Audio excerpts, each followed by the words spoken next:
សួស្តីអ្នកទាំងអស់គ្នាថ្ងៃនេះ Channel Don Sreyoun នឹងលើកយកការសន្ទនាមួយដើម្បីបង្ហាត់អ្នកទាំងអស់គ្នា Favorite rooms បន្ទប់ដែលខ្ញុំចូលចិត្ត How many rooms are there in your house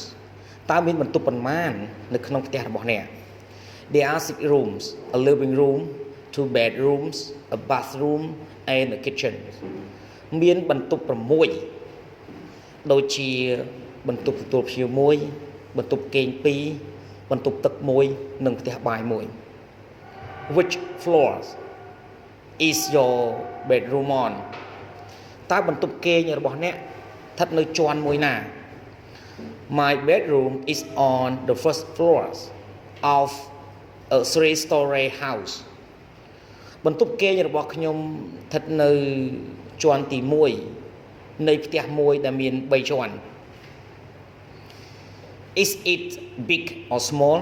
តើវាធំឬក៏ទូច It's not very spacious just enough to put necessary furniture in វាមិនសូវជាទូលាយទេគ្រាន់តែគ្រប់គ្រាន់ដើម្បីទុកគ្រឿងសង្ហារិមចាំបាច់ប៉ុណ្ណោះ What color is your bedroom painted តើបន្ទប់គេងរបស់អ្នកត្រូវបានគេលាបពណ៌អ្វី It painted pink my favorite colors វាត្រូវបានគេលាបពណ៌ផ្កាឈូកជាពណ៌ដែលខ្ញុំចូលចិត្ត Do you love your rooms why តើអ្នកពេញចិត្តបន្ទប់របស់អ្នកទេហេតុអ្វី I love it very much because it is my private space whenever I go home ខ្ញុំស្រឡាញ់វា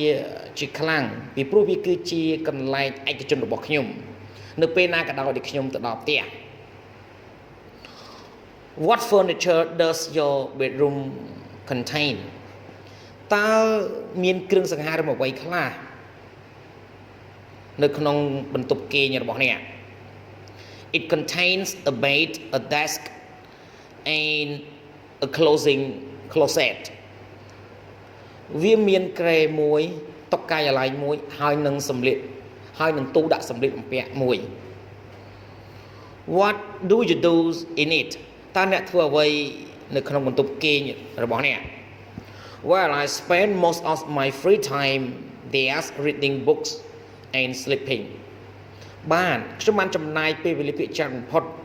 នៃពេលវេលាទំនេររបស់ខ្ញុំនៅទីនោះដើម្បីអានសៀវភៅហើយនឹងគេងHow much time do you spend in your room តើអ្នកចំណាយពេលប៉ុន្មាននៅក្នុងបន្ទប់របស់អ្នក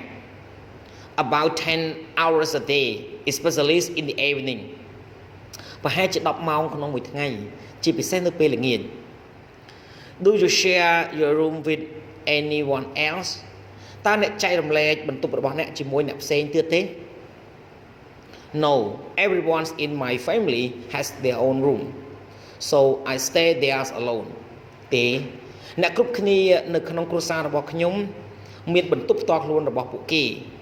ដូច្នេះខ្ញុំនៅទីនោះតែឯង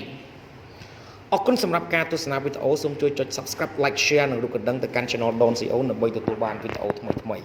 សូមអរគុណ